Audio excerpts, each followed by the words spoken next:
Hello and welcome to my new episode on wisdom in post pandemic times from the glorious cosmic world of Sri Krishna. Now, today we're going to be talking about three different very critical areas of human existence. One, our perspective on time. Two, our perspective on attachment to each other. And three, our perspective on work. Now, we notice that all of us differ hugely on these three different paradigms. And why is that so? And how should one approach these three aspects of human life and human living?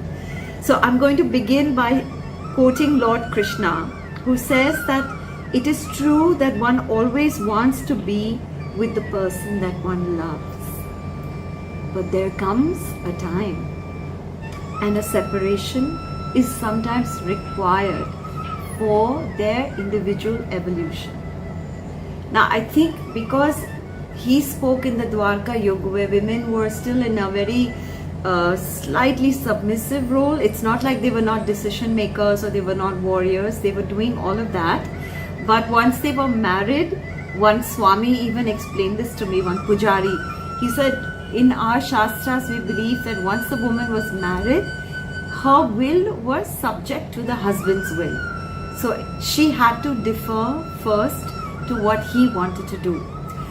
But in today's time, we see a lot of separations when two adults don't see eye to eye anymore. Because somewhere the worlds between the two genders has become a lot more flatter. And perhaps the universe is supporting female energy. So sometimes for the evolution of the woman, a separation is really, really needed. Sometimes maybe relationship has saturated all levels of evolution and both would benefit from moving on. So I'm sure that's not what Krishna meant in the Dwarka Yuga, but I am just trying to apply his perspective on evolution versus stagnating and holding on for dear life. And I do feel that this applies differently to our times. Now, he's addressing a possessive parent. And in India, in our culture, we do like to shelter our children for as long as we can. And we do get very heartbroken if they go through any trials in life. But when Krishna speaks, he says, if you decide to walk hand in hand with them right up to the time that they are adults, and you're around every single milestone and you're making every single decision for your child, then unka marg darshan karte rahenge. How will your child learn to choose his or her own path? So I would imagine, and I had friends who told me during this pandemic that they had kids studying in university and it was really shattering them, the separation. I've had other older friends who kind of said, we've not seen our grandkids for the last 2 years. Because neither was it safe for grandparents to travel, neither was it safe for the children to travel. So this pandemic has actually been a time of separation. But we must have faith. Of course, we're all connecting online, we're all connecting through WhatsApp, we're all connecting on digital platform. But we must have faith that we could use this separate time also for evolutionary work. I have got this channel started because of lockdown in Mumbai, and I realized that there's a part of me that's always wanted to visit the wisdom of the world of Sri Krishna. Because when we were children in high school, every Saturday, Sunday, we used to sit at the Indian club in Taiwan, and there was a stunning American lady who had made a deep study of the Bhagavad Gita, and she was a housewife and a happy one too. But she used to always be in saris and tikkas and bangles. And so every Saturday, Sunday, all of us teenagers used to sit around her. And she used to read excerpts from the Bhagavad where Lord Krishna was helping Lord Arjuna to come to terms with the demands of the battle, the demands of the war, not the battle but the war. And in their dialogue, he touches upon so many very fascinating aspects about human life. So it was always subconsciously a part of me that one day I would want to spend time and appreciate the wisdom that Lord Krishna passed on for the sake of humanity in the song of the Lord. Bhagavat means the song, and Bhagavat means God, and Geet means music. So it was the music of the Lord. So one was, he says, do not be over possessive and over clingy for the sake of evolution. Give evolution a chance in your relationship. Then he gives a story of the impact that thoughts have on our circumstances. So he gives us this beautiful story of a vyapar, that's a businessman, who was leaving his house to meet with the king and to present a certain either tax or certain gift to the king, a certain offering. And as he left the house, he found a cat crossing his path. And that made him worry, that got him a little anxious. So he decided to go back home. He missed the chariot that was taking people, vyapars, to the king's court.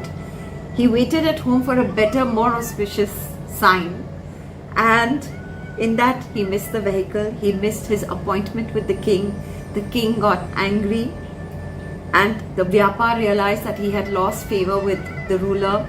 And he started shouting at his wife. And the wife picked up the two children and said, till you're a little bit more sane, I am going to my parents' house. So Krishna says he was left with nothing but regret. And on the same day, another vyapar was leaving his house to meet with the king, and a cat walked across his path. And he was also concerned that this was an inauspicious thing. But when he juggled it around in his head, he felt no, better not to miss the appointment with the king.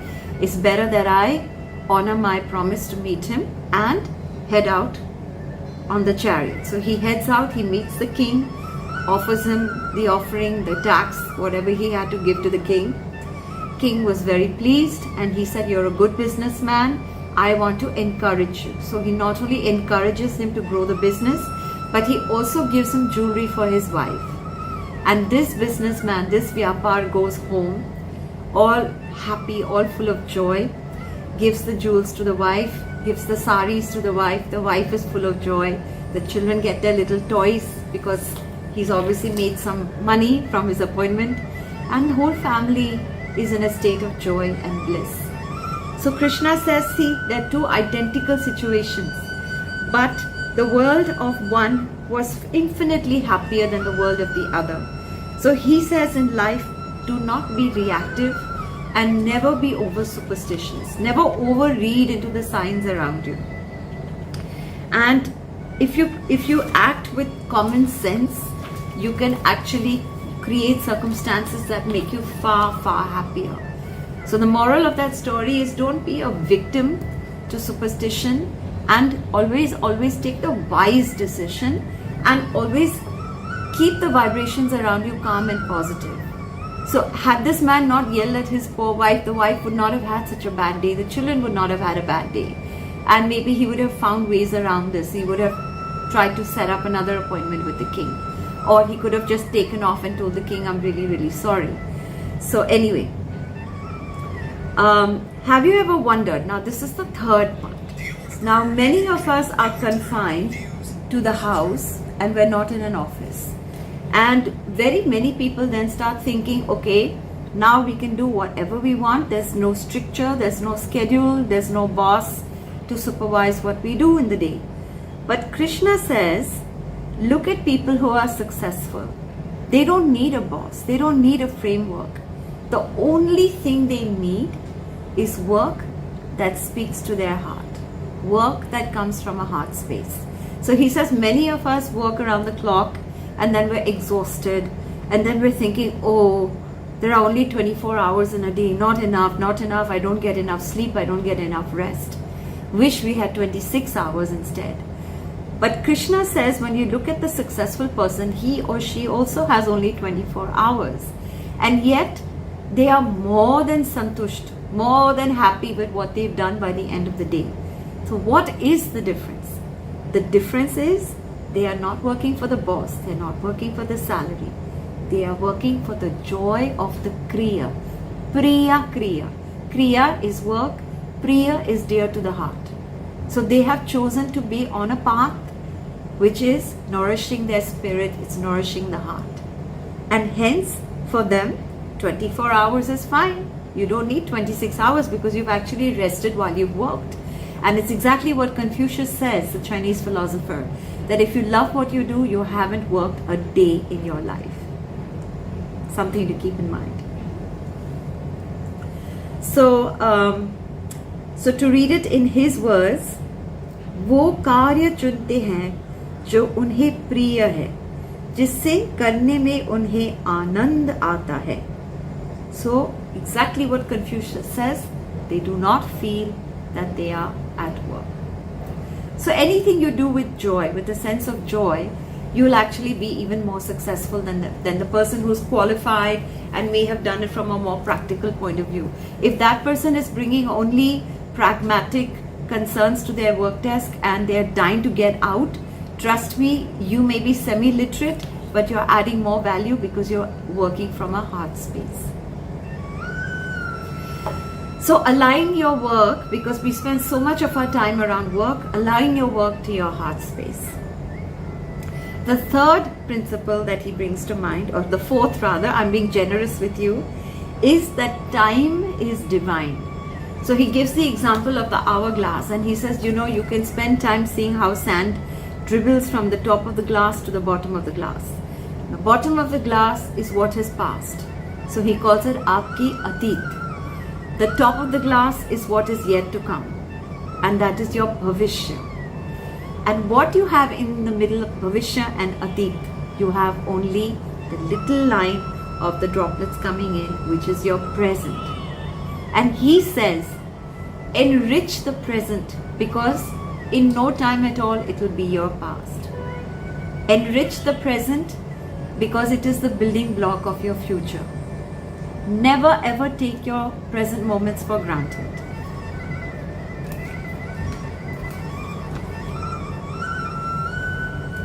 He says, if you seek contentment, know that for that too you don't need any Akashvani, any Bhavishyavani, any tarot reading.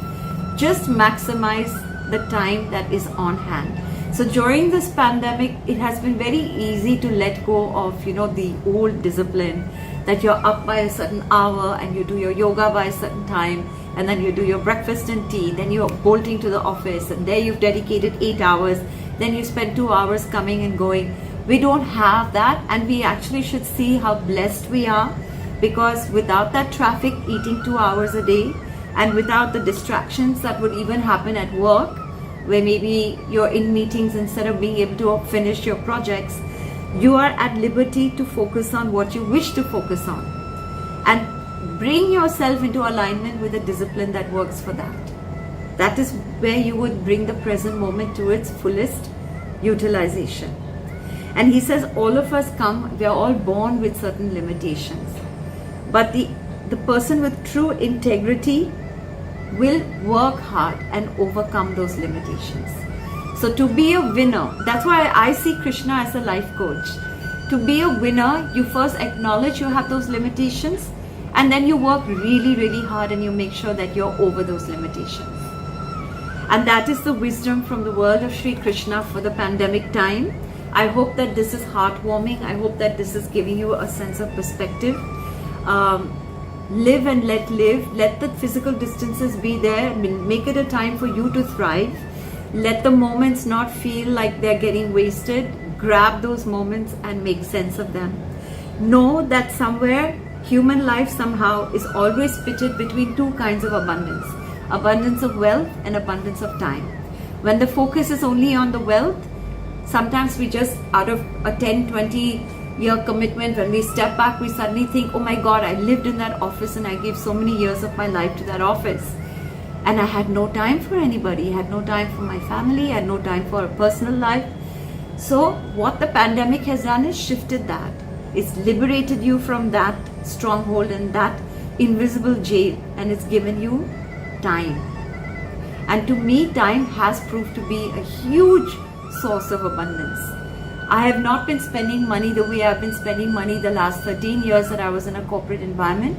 I will miss it, I'm sure. At some point, one does like to just travel the world and do things like that. But at the end of the day, the kind of abundance that I feel with just being in my own beautiful space and doing my own beautiful things, my own Priya Kriyas, have made me a very content human being. And in that, there is evidence of what Krishna says.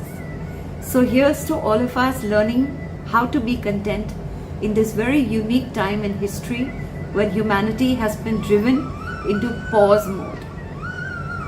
And with that, I request you, if you've enjoyed this, if you'd like to maximize your experience of the pandemic, to please subscribe to my channel, like, comment, let me know that you're there, give me a shout out and give me a sense of reward, because I'm doing this for the love of it and not for anything else. Just hoping to touch many, many lives and make you a happier person. And that, I say goodbye with Lord Krishna's blessing.